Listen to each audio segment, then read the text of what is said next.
కోరిక అనేది ప్రతివాడికి ఉండి తీరుతుంది. జీవుడైన వాడికి కోరిక తప్పకుండా ఉంటుంది. కోరిక ఉండడం తప్పు కాదు, అది ధర్మభీతం అయి ఉండాలి.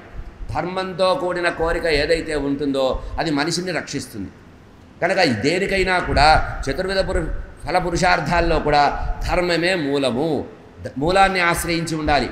ఇంకోటి కూడా ఉంది, మనం ఇచ్చకానికి లోకంలో ఏం చేస్తాం, 10 మంది చూసేటప్పుడు ఆర్భాటంగా కొన్ని పనులు చేస్తుంటాం. అంటే దానికి రామాయణంలో ఏం చెప్పారంటే, చెట్టు బాగా పెరగాలంటే కొమ్మలకి నీళ్లు పోసి ఆకులకి నీళ్లు పోస్తే చెట్టు పెరగదు, మూలానికే నీళ్లు పోయాలి. అట్లాగే మూలం ఏదైతే ఉందో ధర్మమే మూలం. కనుక నువ్వు ఏం చేసినా కూడా నీ కర్మలన్నీ కూడా ధర్మభీతంగా చేయాలి. ఎవడైతే ధర్మభీతంగా కర్మలు చేస్తాడో వారికి సర్వసుఖాలు సర్వశుభాలు పరమాత్మ దగ్గరుండి అనుభవింపజేస్తాడు. కనుక ధర్మము ద్వారానే అసంఖ్యాకమైనటువంటి సుఖాలు పొందవచ్చు నాయన. కనుక ధర్మ వ్యతిరేకత మంచిది కాదు అని నీ ఆశ్రయం పొందినటువంటి వాళ్ళందరినీ నువ్వు రక్షించినట్లే ధర్మాన్ని కూడా కాపాడుకోవాలి. ప్రతివాడు కూడా ధర్మాన్ని కాపాడుకోవాలి. తనకుండేటువంటి ప్రాథమికమైనటువంటి ధర్మాన్ని, తన యొక్క వర్ణధర్మాన్నే కాకుండా స్వీయ ధర్మాన్ని కూడా కాపాడుకోవాలి. ఇట్లా ఆశ్రమ ధర్మాల్లో ఈ విధంగా చెప్పారని చెప్పి భోగంతో శరీరాన్ని మర్చిన వాడికి ప్రమాదం వస్తుంది. అంటే భోగం ఎట్లాంటిదంటే, శరీరానికి భోగం ఎట్లాంటిదంటే అది అగ్ని లాంటిది అన్నారు. అగ్ని ఏమిటి, మనం చలికాలంలో కొంచెం శరీరం చల్లబడిపోతే అగ్నిని దూరంగా ఉండి కాచుకుంటే పర్వాలా, కానీ బాగా చల్లగా ఉంది, కష్టంగా ఉంది, వెచ్చదనం రావాలని గుండెల మీద నిప్పులు పెట్టుకుంటే ఏమవుతుంది, నశిస్తాడు. కనుక భోగ వస్తువుని కూడా పరిమితంగా ఉండాలి. కనుక మిత్రకార్యం విషయంలో, సీతాన్వేషణ విషయంలో నువ్వు చాలా ఆలస్యం చేసావు నాయన. ఇట్లా మాట్లాడేటప్పటికీ సుగ్రీవుడు కూడా చదువుకున్నవాడే, బాగా చదువుకున్నవాడు. రామచంద్రమూర్తి పరోక్షంగా చెబుతున్నటువంటి విషయాన్ని ఆలోచించినటువంటి గంభీరమైనటువంటి హృదయం కలిగిన సుగ్రీవుడు ఏం చేశాట, చేతులకి నమస్కరించి రామచంద్రమూర్తి యొక్క పాదాలని ఆశ్రయించాట. మళ్ళీ రెండవసారి శరణం. మహాత్మా రామచంద్ర, నీ యొక్క కరుణా కటాక్ష వీక్షణం వల్ల నా శత్రువుని నేను తొలగింపజేసుకొని నా అఖండమైనటువంటి ఈ కిష్కింధా సామ్రాజ్యాన్ని నాకు అనుగ్రహించావు. నాకు అఖండమైనటువంటి ఐశ్వర్యాన్ని నువ్వు కలిగించావు. ఈ రాజ్యలక్ష్మి కానీ, నాకు ఇంట్లో కుటుంబ సౌఖ్యం కానీ నీ వల్లనే వచ్చింది. కనుక సర్వఫలాల్ని అనుగ్రహించినటువంటి నీ విషయంలో నేను మిత్రద్రోహం చేయను. అయితే మీకు చేయవలసినటువంటి ఉపకారం సకాలంలో నేను చేస్తున్నాను అనే విషయం త్వరలోనే మీకు నివేదించుకుంటాను. ఈ భూమండలంలో మొత్తము విస్తరించి ఉన్నటువంటి వానరాలు, కోతులు, కొండెంగలు, కొండముచ్చులు వీళ్ళందరూ ఉన్నారు కదా, భల్లూకాలు, వీళ్ళందరినీ కూడా రమ్మని నేను ఇప్పటికే కబురు పంపించా. ఇంతకుముందు ఆంజనేయ స్వామి ప్రబోధం చేస్తే అప్పుడు ప్రారంభించాడు కదా, 15 రోజులు గడువు ఇచ్చాను, వారు ఈ రోజో రేపో వచ్చేస్తారు. కనుక భూమండలంలో ఉండే వానరులందరూ కూడా ఈ రామకార్యం కోసం, సీతాన్వేషణ కోసం వస్తారు. దేశంలో భూమి మీద ఉండేటువంటి 4 దిక్కులు, తూర్పు, పడమర, ఉత్తర దక్షిణ తేడాలు లేకుండా మహాబలవంతులైనటువంటి వానరులు, భల్లూకాలు వస్తారు. గోలాంగూల పరివారం అంతా వస్తుంది. వీళ్ళందరూ కూడా కామరూపధరులు. వారు రావడానికి ఆలస్యం కాదు. భూమండలంలో ఏ మూల ఉన్నా కూడా క్రౌంచ ద్వీపం నుంచి కూడా వచ్చారని రామాయణం ప్రమాణం చెప్తోంది.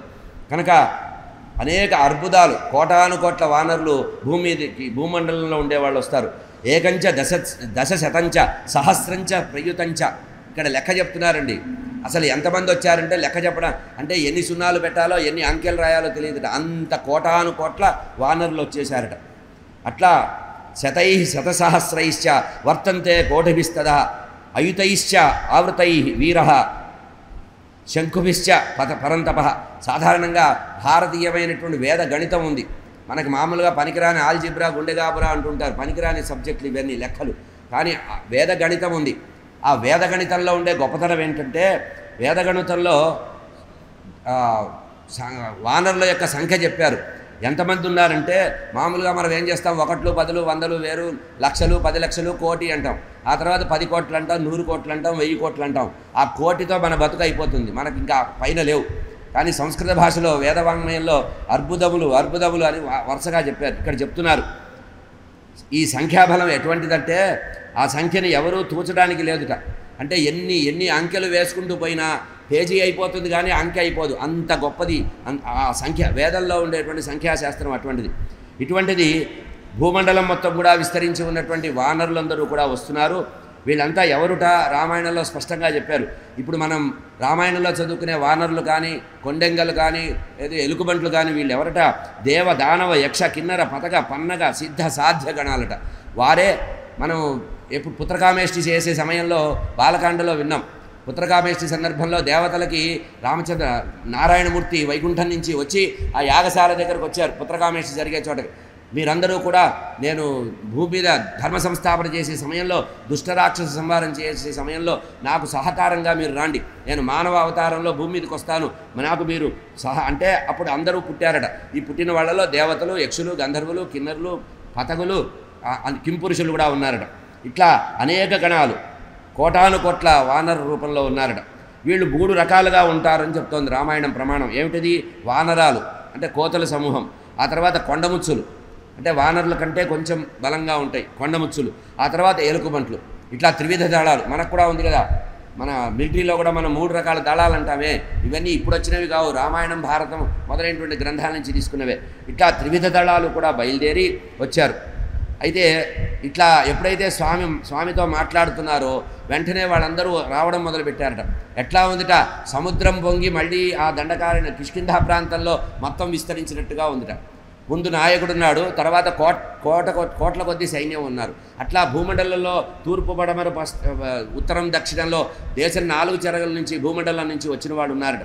వాళ్ళల్లో వాళ్ళ నాయకుల్ని మాత్రమే చెప్తున్నారు. ఎందుకంటే అసలు 28 గణాలుట వాళ్ళు, 28 ప్రధానమైనటువంటి వాళ్ళు వచ్చారు.